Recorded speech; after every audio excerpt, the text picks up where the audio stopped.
So without further ado, we're going to turn to the last subject, and it's built on the following concept. As a doctor, I can tell you, if we were to go tonight to the Brigham and Women's Hospital, MGH, Beth Israel, almost doesn't matter, and we were to walk into an intensive care unit, and there were half cancer patients, let's say, and there were half people with heart disease.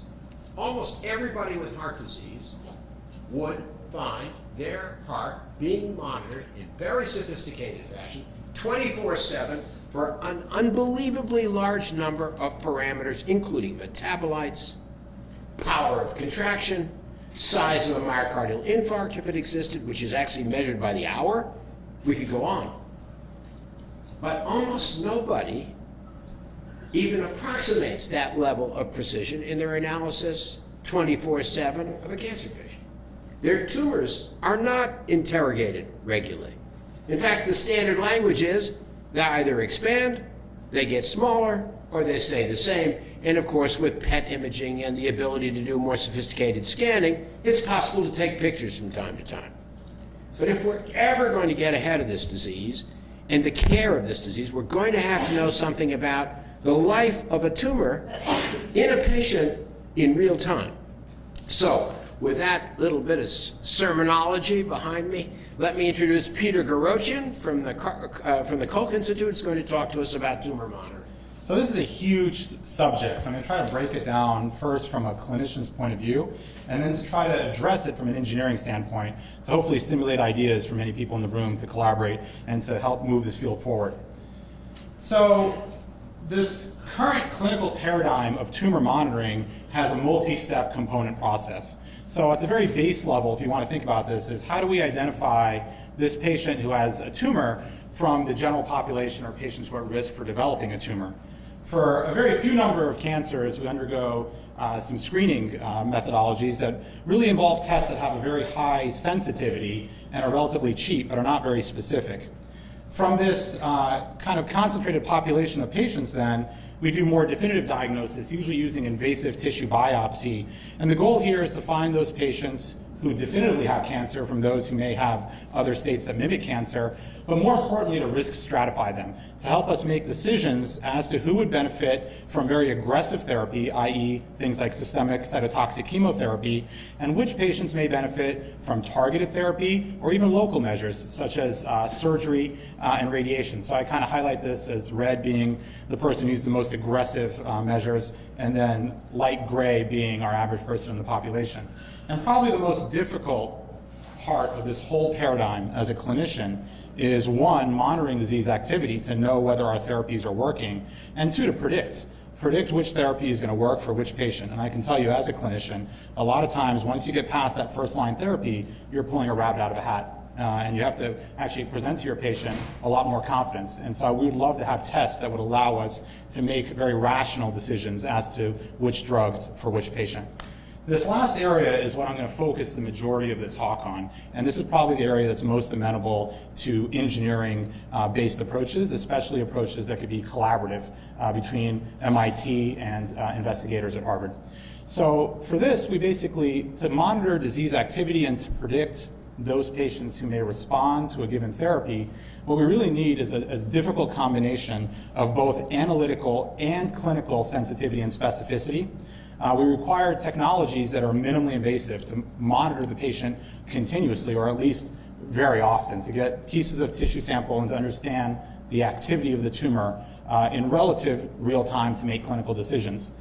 The technologies have to be also relatively cheap. If you imagine how many times we have to sample the number of patients that we treat every year, even at one cancer institute, and for the number of potential biomarkers we could be interested in, you're talking about vast amounts of information. And so obtaining this tissue and obtaining the specimens to be tested in a cheap fashion is very important. And the last thing is sort of like the tip of the iceberg, really, which is how do you get actionable results? So this is also a really big problem for any test, is can you get results fast enough to do something with this information? And I would argue that for a test for monitoring disease activity or for predicting which patients should get what therapy, you need something that can give you actionable results in hours during the time period of a patient visit to a doctor's office. So the number of technology categories that we currently have are woefully inadequate for this last technological challenge. So imaging, as Dr. Livingston alluded to, offers mostly anatomical information with very limited molecular level insight. Tissue biopsy is currently what we end up doing in clinical trials, repeat tissue biopsy. So we end up giving a patient a targeted therapy and biopsying them again some point later to see whether we had an on-target effect and how the genomic profile may have changed of the clones and subclones that are constituting the tumor. And the last thing is really state-of-the-art, or not, is current state-of-the-art for what we really do on what we call tumor monitoring, which is every time we see a patient, we get a serum biomarker for a limited number of diseases that give us only bulk information and very many times do not correlate with disease activity whatsoever. Complicating all of this even more is the concept of not only inter but intratumoral heterogeneity. So the idea that we get a tissue biopsy sample that tells us that a patient has an EGFR mutation, they go on an EGFR inhibitor, and they have very mixed responses. Obviously, there's a growing appreciation that even the primary tumor is comprised of multiple clones, and different clones can basically populate different metastases, and those clones have many subclones. So accounting for this level of detailed knowledge when making a decision is currently impossible.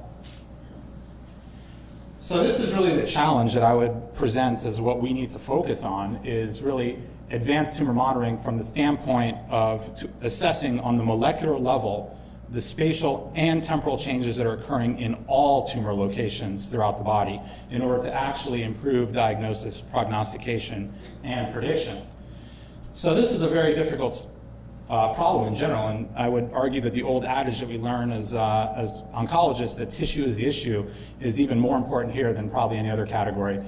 So how do we actually get access to this tissue? And I think this field is moving forward from the concept that we're beginning to understand that tumors continuously shed pieces of their matter into the biological fluids that are surrounding them.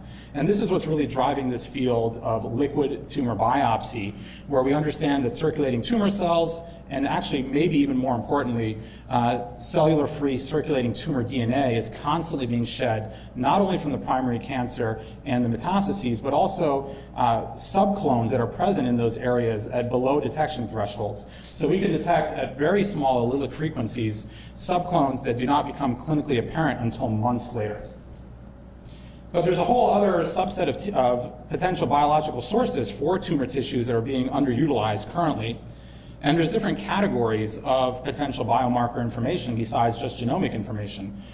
Typically, proteins have been used as like the workhorse of biomarker discovery, but the problem is that this gives us bulk information for the way they're currently being utilized. So we're looking at protein levels from the serum or plasma of patients, and this offers maybe some information of tumor growth or shrinkage in terms of total tumor volume.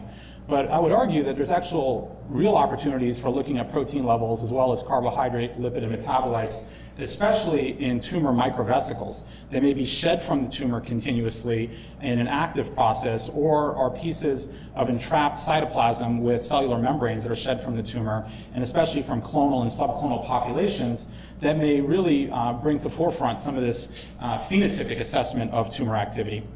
And of course, there's other subcategories of biomarkers. And then the real difficulty is kind of figuring out what are the right biomarkers to look at, but also for what purpose. Are we looking at them for diagnosis, staging, prognostication, or prediction? So obviously the level of complexity keeps adding up as we move forward. And I would say that the unmet need here is technologies to identify, acquire, and quantify multiple biomarkers from tumor-derived specimens. And that's what I'm going to spend the bulk of the talk trying to address. And so what are the challenges to that paradigm of tumor monitoring? So one, we need fast, frequent, minimally invasive, and affordable testing of tumor specimens for multiple biomarkers. And two, we need sensitive, specific, and multiplex readouts of tumor activity in order to get the most amount of information in real time. And lastly, what do we do with all that information? We need to figure out ways of actually translating that into real-world prognostication and therapeutic prediction.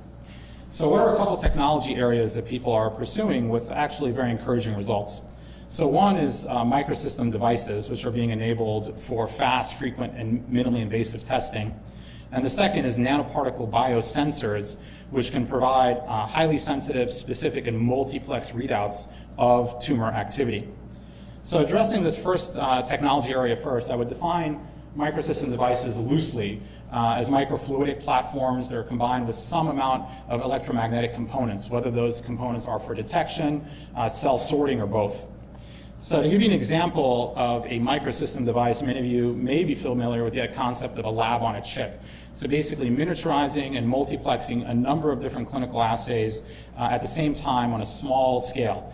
And so this is routinely done these days, at least scientifically, in the engineering world, routinely done through biomems using photolithography, electron beam lithography techniques, and polydimethylsiloxane polymer wafers, which can then create very complex testing platforms. So in this sort of configuration, a sample, whether that be whole blood or sera, can be added as a drop onto the configuration. It's then mobilized through a running buffer and enters a detection zone, which can separate the analytes and detect multiple analytes simultaneously via affinity, size, and or magnetic isolation. The waste stream will then pass through for any unbound analyte, and then you can potentially even elute the analytes of interest. So this has been utilized to generate tens of thousands of microwells, each of which have picoliter volumes on a single chip that would allow highly multiplexed detection of soluble biomarkers. Combining this with magnetic nanoparticles that have affinity for cellular components and that can be utilized with magnetic actuators, you can actually sort cells directly on this microsystems device. An example being sorting of circulating tumor cells from other nucleated cells that may be present in blood via magnetic nanoparticles that can bind to EpCAM1 antibodies that bind to the surface of CTCs for positive selection. Negative selection is achieved by having magnetic nanoparticles bound to anti-CD4 antibodies and then helping to eliminate white cells from the remaining cellular population. These devices can then do multiple tests, typically serially currently, like a device is made either to look at it by DNA, RNA, or multiplex protein ELISAs, and can actually give very interesting information. So people have done digital PCR beam-based techniques on these microsystem devices. You can do QRT PCR or RNA-seq, and then multiplex protein ELISAs. One very interesting technology is to do DNA barcoding, and I'm going to give a quick example of that. This is actually out of work from Ralph Weisleiter and Cesar Castro at Mass General. What they were interested in doing was separating out tumor cells from a fine needle aspirate, so a very small volume of tumor cells using a microsystem device. Of those, they actually multiplexed it using antibody-based photocleavable DNA barcodes to look at protein expression levels on a single cellular basis. And so they could actually create a protein map of different proteins that are involved in canonical pathways in growth, metastasis, apoptosis, and cellular repair, and try to find different profiles that may be predictive of response versus progression to PI3 kinase inhibitors, but also to see whether we can actually detect, for instance, DNA damage in real time. So can you actually detect response in real time? So I would say the current state of the art right now is trying to develop new CTC selection markers, increasing the numbers and types of assayed biomarkers, and improving sensitivity, sample throughput, and reproducibility in preparation for clinical testing. Kind of the forefront right now is also integrating other single-cell detection technologies. So we talked about CTCs, but I think microvesicles are also very interesting. Looking at immune cell profiling is highly interesting. And so right now, the technologies usually look at single analytes on one sample using either aprometric or magnetic-based detection. But you could highly multiplex this through other single-cell detection technologies, including fluorescence, mass spec, and Raman, which I will touch on briefly in a moment. And I think the next sort of big issue here is miniaturizing some of these devices, especially the detection devices to be used in endoscopes and in handheld instruments for point-of-care analysis, and then actually to create implantable devices for continuous tumor monitoring, which is definitely an area of interest of some people in this room. So segueing slightly, how do we actually take instruments that are currently available in the clinic and actually adapt them to look at multiple biomarkers simultaneously, so get more information from what we're doing right now to allow, what I talked about before is kind of moving the field forward in a big step, but how do we move the field forward incrementally today? So there's a disconnect between the number of potential biomarkers that we may want to look for and the conventional modalities that are available to us in the clinic. And so this is really where multiplexed multi-analyte detection may be useful. And so this is a problem that's well suited to nanoparticle biosensors. And so for people not familiar with what I'm talking about from that, generally these nanoparticles are comprised of metallic components that interact with electromagnetic radiation to produce very specific energy signatures. And so they can be used to code numerous different biological entities that may be available in a sample and create a unique signature to that biological entity. So for instance, these particles can be used to code cells, viruses, proteins, and DNA. And then through excitation, by placing them with some amount of electromagnetic energy, for instance, lasers, we can then detect the presence of specific biomolecules via their unique spectra in solution or via creating an image. So to give you an example, this is actually a Raman-based technique where we had gold nanoparticles that are bound to unique antibodies against different protein biomarkers added directly to a serum sample. When complexed with their biomarker of interest, they create a unique signature upon laser excitation. The height of this signature, the actual wavelength correlates to the biomarker, and the intensity correlates to the concentration based on creating a normalized curve. But the concentration range where this is linear is from picomolar to millimolar, a much huge dynamic range when you compare it to conventional ELISAs.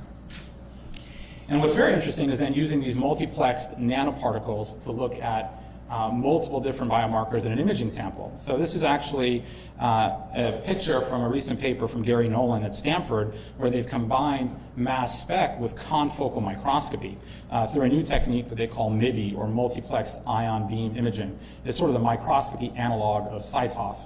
The idea here is that they're looking at 10 separate markers simultaneously on a given breast cancer cell, and all of these are clinically useful markers, either epithelial markers, mesenchymal markers, cell surface receptors. It's not simply just to look at more, but look at information that we'll need to make an actionable result in the clinic today. So the types of technologies, there's actually many different technologies that are being adapted for use in multiplexed cytometry or microscopy. I'm just going to highlight three that are probably the most advanced, being fluorescence, Raman, and mass spec. I'm not going to go through the details of the nanoparticles in the interest of time, but the idea is that you can get multiplexed information from a single biological sample. The technologies differ in their maturity and the throughput and current costs that are associated with them. So the next frontier, and I would challenge, is really technologies that integrate mutational analysis with phenotypic assessment and single cell profiling to get the maximum amount of information about different clonal populations and subclonal populations that may be present in the tumor sample or circulating, and indicative of all tumor samples in the patient. And so from a technical standpoint, this is combining technologies that may have different throughputs with respect to the number of cells they need for measurements, the time, and the number of measurements that they're able to make. From a clinical standpoint, though, what we really worry about is the number of parameters that we can potentially look at. What's the sensitivity, how many samples per day can be assayed, and what's the cost per sample. So in summary, we talked about microsystem devices that can be used for fast, frequent, and minimally invasive testing, nanoparticle biosensors that can multiplex readouts of tumor activity. And one thing we didn't talk about today, but it's probably is going to emerge very quickly as a very important question, is what do we do with all that information? So potentially we're going to be able to get thousands of bits of information about every tumor, but is more better, or is more simply more? From a clinician standpoint, I would argue more is definitely better, because in the clinic we have very little. So anything is better than what we currently have. But really it's going to be a problem of computational processing and systems biology to allow us to develop algorithms that can be validated that are both prognostic and predictive. And this is just some areas for further reading for people who may be interested, and I'm happy to try to answer some questions. Thank you.